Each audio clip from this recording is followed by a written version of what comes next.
పిల్లలు మన పాఠశాలలో అమలవుతున్న జిఎఫ్ఎల్ఎన్ 75 రోజుల యాక్షన్ ప్లాన్ కార్యక్రమంలో భాగంగా తెలుగు, ఇంగ్లీష్, మ్యాథ్స్‌కి సంబంధించిన ప్రాథమిక అంశాల పునశ్చరణ కార్యక్రమం జరుగుతుంది కదా! ప్రతిరోజు సరికొత్త కృత్యాలతో, అంశాలతో మనం నేర్చుకుంటున్నాం కదా! అదేవిధంగా తెలుగులో కూడా మనం ప్రతిరోజు ఒక కొత్త కథను నేర్చుకుంటున్నాం కదా పిల్లలు. ఆ కథలలో భాగంగా ఈరోజు మనం 'ఏనుగు పిల్ల గర్వం' అనే ఈ కథను మనం చదివి నేర్చుకుందాం. తద్వారా కృత్యాలను కూడా పూర్తి చేద్దాం. రండి పిల్లలు. ముందుగా 'ఏనుగు పిల్ల గర్వం' అనే కథకు సంబంధించి చిత్రంలో మీరేం గమనించారో చెప్పండి పిల్లలు?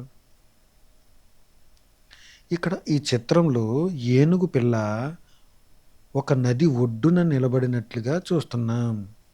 అదేవిధంగా నది ఒడ్డున తాబేలు పిల్ల కూడా ఉన్నది.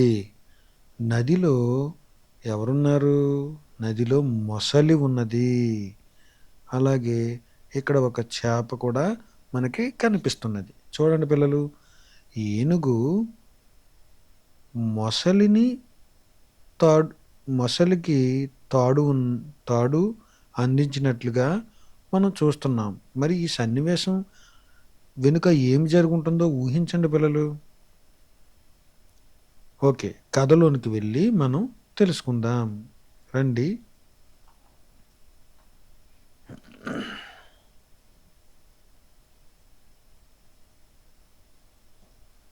అడవిలో చాలా జంతువులు ఉండేవి. అవన్నీ దాహం తీర్చుకోవటానికి మధ్యలో ఉన్న చెరువుకి వెళ్ళేవి. అందులో చేపలు, తాబేళ్లు, మొసళ్ళు ఉండేవి.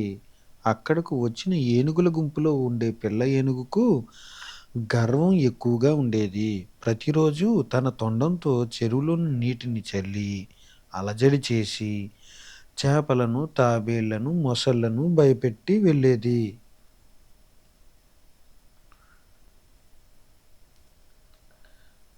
ఇది గమనించిన ఒక మొసలి పిల్ల ఏనుగుకు బుద్ధి చెప్పాలనుకున్నది. పిల్ల ఏనుగు వచ్చినప్పుడు మొసలి పిల్ల మనం ఒక పందెం కాసుకుందామా అని అడిగింది. సరే అన్నది ఏనుగు పిల్ల. అప్పుడు మొసలి పిల్ల బలమైన తాడుకు ఒక చివరన నేను, రెండో వైపు నువ్వు లాగుదాం. నీ బలం ఉపయోగించి తాడులాగి ఒడ్డు మీదకి నన్ను రప్పించు. నువ్వు గెలిస్తే నీ మాట వింటాను. నేను గెలిస్తే నీటిలోని జంతువులను ఏమీ అనకూడదు, నీటిని పాడు చేయకూడదు అని మొసలిపిల్ల చెప్పింది. ఇంతేనా? సరే అంది పిల్ల ఏనుగు. తాడు కొన తాడు కొన నోటితో పట్టుకుని తాడు కొన నోటితో పట్టుకుని నీటిలోనికి వెళ్ళింది మొసలి. రెండవ కొన పట్టుకుని తొండంతో బలమంతా ఉపయోగించి తాడు లాగింది పిల్ల ఏనుగు. కానీ అంగుళమైన కదిలించలేనప్పుడు పిల్ల ఏనుగు ఓటమిని ఒప్పుకున్నది.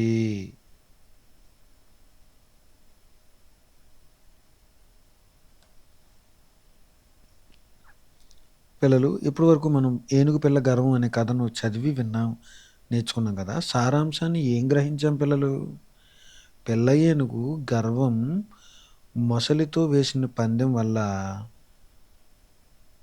ఆ గర్వానికి తగిన గుణపాఠం నేర్చుకున్నది. ఓకేనా పిల్లలు? కాబట్టి ఈ ఈ ఒడ్డు మీద ఉన్న ఏనుగు పిల్ల నీళ్ళలో ఉన్న వాటిని ఇబ్బంది పెట్టాలి అని అనుకున్నది. కానీ వాటికి కూడా బలమున్నదని తెలుసుకుని తగిన గుణపాఠాన్ని నేర్చుకున్నట్లుగా మనం ఈ కథ ద్వారా నేర్చుకున్నాం. అదేవిధంగా పిల్లలు మనం కూడా పాఠశాల తరగతి గదిలో ప్రతి ఒక్కరూ కూడా రకరకాల అంశాలలో తెలివైన పిల్లలుగా మీ స్నేహితులు ఉంటారు. మీరు ఒక అంశంలో తెలివైన వారిగా ఉంటే ఇంకొకరు ఇంకొక అంశంలో చక్కగా చేయగలిగిన వారిగా ఉంటారు. కాబట్టి అందరూ కలిసిమెలిసి ఉండాలని ఈ కథ ద్వారా మనం తెలుసుకున్నాం. ఓకే పిల్లలు. ఇప్పుడు ఈ కథలో 5 అక్షరాలతో, 4 అక్షరాలతో, 3 అక్షరాలతో ఏర్పడిన పదాలను గుర్తించండి. ఏనుగుల 4 అక్షరాలు, ఏనుగుకు 4 అక్షరాలు, ఎక్కువగా 4 అక్షరాలు, భయపెట్టి 4 అక్షరాలు, మొసలి 3 అక్షరాలు, అప్పుడు 3 అక్షరాలు, మీదకి 3 అక్షరాలు, మొసలి 3 అక్షరాలు. ఈ విధంగా మీరు కూడా గుర్తించి మీ నోట్స్‌లలో వరుస క్రమంలో రాసి చదవండి పిల్లలు. ఓకే.